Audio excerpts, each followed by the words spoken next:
El hecho del accidente fue un hecho desgraciado como el que ocurre en tantos en la administración pública, debido a una falta a una escala de prioridades no bien coordinada, no bien dimensionada, a una falta de recursos, a una falta de medidas de prevención, algo muy común con lo que está ocurriendo por ejemplo, hoy en día con los incendios, y algo que muchas veces pues, puede suceder en otros ámbitos de la educación de la administración pública, como pueden ser la falta de colegios, la falta de sanidad, solo que en este caso lo desgraciado fue que esa falta de seguridad y esa falta de medidas de prevención, esa política que es el contrapunto a los grandes eventos y a los grandes titulares que tanto se ha llevado en el país valenciano, en este caso, os decía, causó 43 muertos. Que es una catástrofe, como decía Pere Mayor, pues muy dolorosa, algo que los afectados que hemos vivido en primera persona tuvimos que recorrer durante estos 6 años, el proceso que Pilar estaba comentando de duelo, a la vez que todo esto que os voy a intentar contar en 4 pinceladas de cuál ha sido la trayectoria o las vivencias con las que ha tropezado la asociación, y que precisamente esta parte más pública de esta lucha más reivindicativa de cara a las administraciones es lo que a la vez nos ha dificultado, nos ha impedido en algunos casos el cerrar el duelo personal. Yo me emociono muy a menudo, soy muy llorona, así que os pido perdón porque me tembla la voz a lo largo de todo el discurso, pero estoy bastante tranquila aunque no lo parezca. ¿Cómo se forma la asociación? Pues la asociación ocurrió no como respuesta al accidente, sino de ver cómo durante los primeros meses, sobre todo en la figura de la comisión parlamentaria, las administraciones públicas respondían al hecho del accidente. En esa comisión parlamentaria, que durante este año, como ha contado Xavi, los técnicos estaban aleccionados, en ese momento no se tenía esas pruebas, no se conocía ese hecho, pero lo que sí que era evidente es que se hizo deprisa y corriendo, en un periodo vacacional, con los medios informativos a mitad de plantilla por el tema de vacaciones y, como os decía, muy deprisa para enseguida tirar tierra sobre el asunto. Nos tuvimos los familiares pues, que todavía estábamos noqueados por el tema de la falta personal. Vimos cómo se sucedían en prensa noticias sobre la comisión parlamentaria, donde no se hablaba, no se hacía un profundo análisis de las medidas de seguridad existentes en ese momento en la línea 1 y qué medidas de seguridad faltaban, cuáles habían sido los accidentes previos en FGVs y de esos accidentes y las investigaciones que se habían derivado, qué causas se habían, o sea, qué responsabilidades y qué medidas se habían derivado, si se habían aplicado. Las actas de los comités de seguridad internos en FGV no permitieron que se presentasen en la comisión. No conocimos cuál era el mantenimiento de las unidades que se debía de llevar, en parte porque no apareció el libro de averías, del cual hay 3 copias físicas y 2 digitalizadas. No conocimos por qué se desprendieron los cristales, que fue como en el accidente que nos contaba Juanjo, lo que causó la muerte de la mayoría de las víctimas. El hecho de que los cristales se desprendieran fue lo que hizo que los cuerpos se colaran sobre las vías y acabaran prácticamente destrozados. No supimos por qué, no vimos un análisis de por qué un exceso de velocidad que puede justificar un descarrilamiento acaba produciendo un vuelco, lo que acabó con la rotura de los cristales y, como os he dicho, la muerte. Y lo que vimos es la comisión parlamentaria más corta de la historia para supuestamente investigar, el accidente más grave de la historia del metro en Europa. Pues con este resultado, los familiares que habíamos estado totalmente sin conectar entre nosotros en los primeros meses y días y meses que siguieron al accidente, el 20 de octubre, después de algunos encuentros, decidimos formar la Asociación de Afectados por el Metro, la Asociación de Víctimas del Metro 3 de Julio, con el fin de intentar hacer algún tipo de presión, intentar luchar contra esa fuerza que veíamos que era la administración pública delante de nosotros, intentando pues, que toda la investigación del accidente se diera carpetazo de una forma que a nosotros mismos nos parecía mentira que se pudiera estar gestionando algo con tanta desfachatez, sin unas mínimas garantías de cara a los afectados. Desde ese día 3, la Asociación de Víctimas del Metro sale cada mes a la calle, cada día 3, pidiendo básicamente las tres mismas cosas. Una investigación sobre lo ocurrido, que se derimen las responsabilidades que se concluyan de esa investigación, y una dimisión de los responsables de FGV de manera inmediata, porque es imposible que después de un accidente que cueste 43 muertes alguien siga pensando que su trabajo lo ha hecho bien. Puede ser que antes del accidente pensara que lo estaba haciendo bien, pero después del accidente, después de esas 43 muertes, es evidente, esa es la prueba mayor de que el trabajo no se estaba realizando como tocaba. Durante los años 2007 y 2008 tuvimos que hacer frente a la investigación judicial, a la que Xavier también ha mencionado antes. Vimos cómo la jueza, en ese caso, limitó la investigación única y exclusivamente a la velocidad. Siguió sin contemplar cuáles eran los accidentes previos, qué medidas habían pedido, cuál había sido la explotación de las medidas de seguridad existentes. Todo eso estuvo totalmente ausente en la comisión judicial, en la investigación judicial, otra vez, igual que había sucedido en la comisión parlamentaria. Una vez más, la principal fuente de información de esta investigación judicial fue FGV. Una vez más, había pruebas de que FGV estaba mintiendo, como afirmar que el tren no había descarrilado previamente. Y una vez más, a la jueza le dio, igual que en la comisión parlamentaria a los políticos les pareció dar todo esto igual, la jueza también pasó por encima de todos estos hechos, de que no apareciera el libro de averías, de que el vagón se destruyera antes de que finalizara totalmente la causa judicial.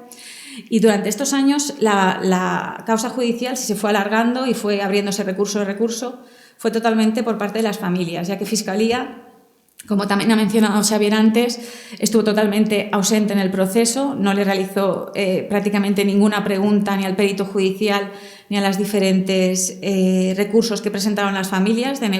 aconsejó a la jueza ir cerrando el caso en casi todos los autos de cierre del caso, y lo que vimos, o sea, lo que nosotros pensamos es que es un ejemplo de juicio, que no tuvimos un ejemplo de juicio como el que actualmente, por ejemplo, están teniendo los afectados de Hispaner, sin conocer de cerca el proceso y suponiendo que habrá muchas cosas en las que ellos no estén totalmente satisfechos. Está siendo una instrucción larga, en la que se han analizado accidentes previos, cuáles eran las medidas que se habían derivado, si los protocolos se estaban llevando a cabo, si las medidas de prevención que se extraían de anteriores accidentes se estaban aplicando. Todo eso, en el caso del metro, brilló por su ausencia. Lo único que sabemos es que el tren iba a una velocidad rápida, que la culpa la tenía el conductor.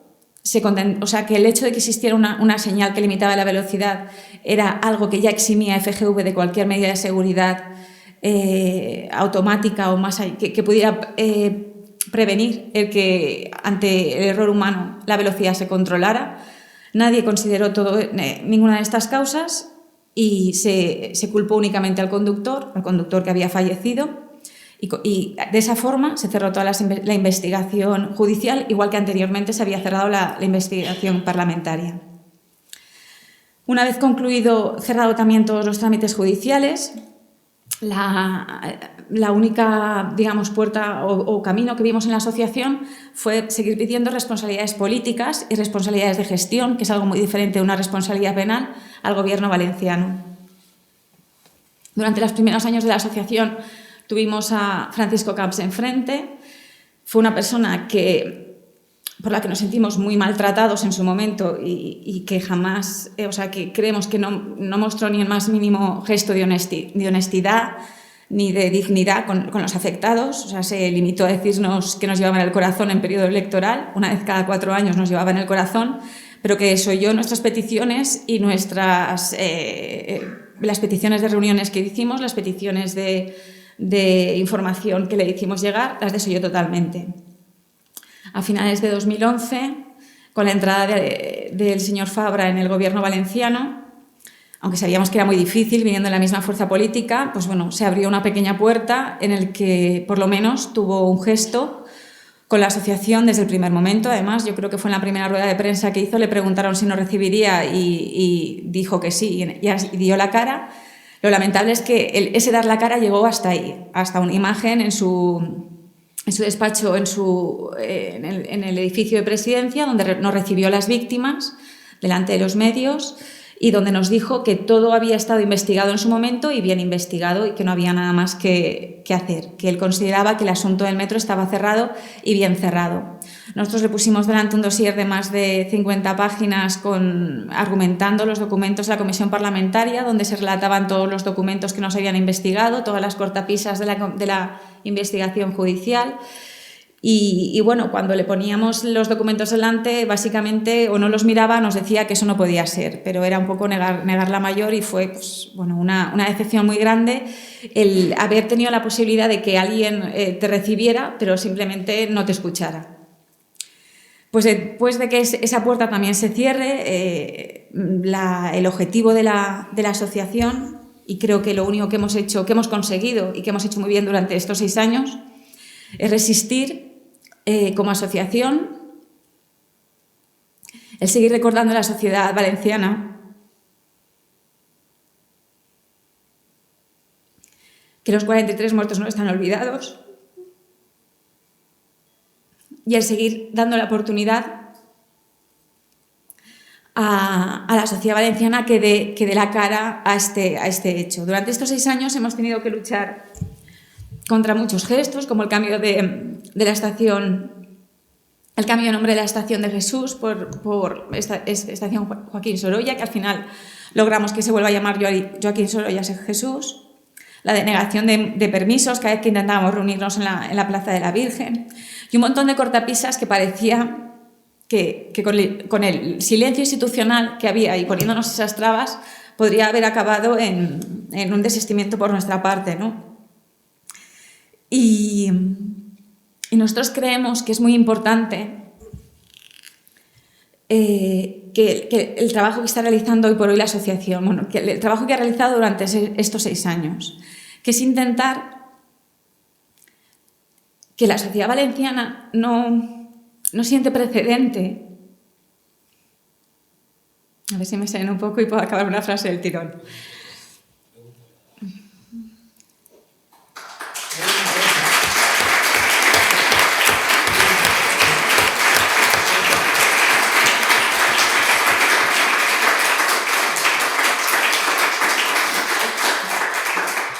Vosotros aplaudirme, yo me emociono más y esto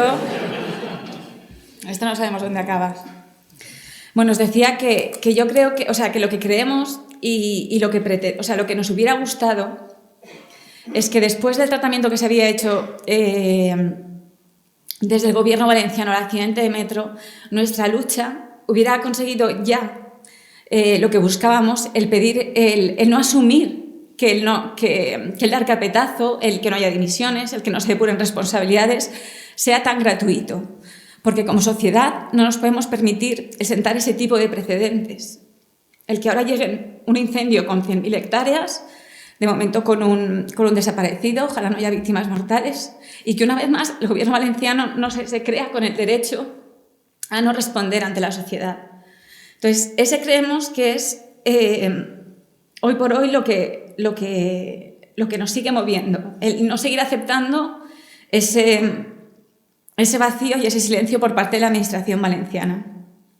Durante estos años hemos recibido muchos apoyos también de muchas entidades, de muchos colectivos, como es el que hoy ha organizado la Fundación de Valencianista y Demócrata.